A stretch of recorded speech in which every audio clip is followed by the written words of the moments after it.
સમાચારમાં આગળ વાત કરીએ તો ડભોઈ નગરપાલિકા દ્વારા સ્વર્ણિમ જયંતિ મુખ્યમંત્રી શહેર વિકાસ યોજના 2025-26 તથા આગવી ઓળખ ગ્રાન્ટ હેઠળ અંદાજિત રૂપિયા 10.50 કરોડના ખર્ચે વિવિધ વિકાસ કામોનું ખાતમુહૂર્ત કરવામાં આવ્યું હતું।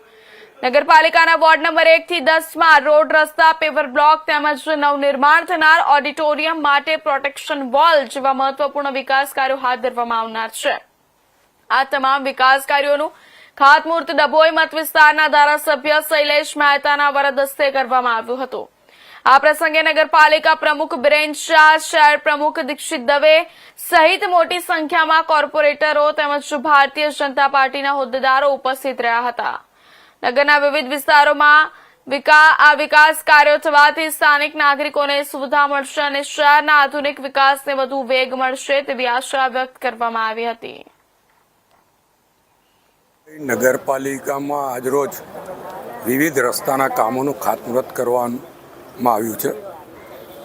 લગભગ 4.5 કરોડ રૂપિયાના ખર્ચે વિવિધ રસ્તાઓનું આજે અહીંયા ખાતમુહૂર્ત કરવામાં આવ્યું છે। ડભોઈ નગરના 9 વોર્ડમાં જે રસ્તાઓ મંજૂર થયા છે એની કામગીરી એક જ ઠેકાણે ખાતમુહૂર્ત કરીને ચાલુ કરવામાં આવશે। સાથે સાથે જ ટાઉન હોલ જે ઘણા વખતથી લોકો ક્યારે ચાલુ થશે એની વાત છે ત્યારે એની કમ્પાઉન્ડ વોલ અને ગાર્ડનને બનાવવા માટે પણ 5 કરોડ 72 લાખની કામગીરીની શરૂઆત આજે એનું પણ ખાતમુહૂર્ત કરવામાં આવ્યું છે।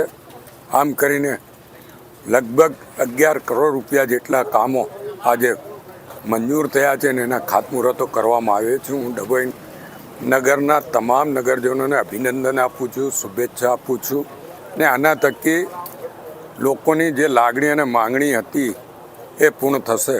નગરપાલિકાને હવે થોડા જ દિવસો બાકી છે ત્યારે જે વિકાસના કામો છે એ તાત્કાલિક શરૂ થાય એના માટેનો આ પ્રયત્ન છે, જેથી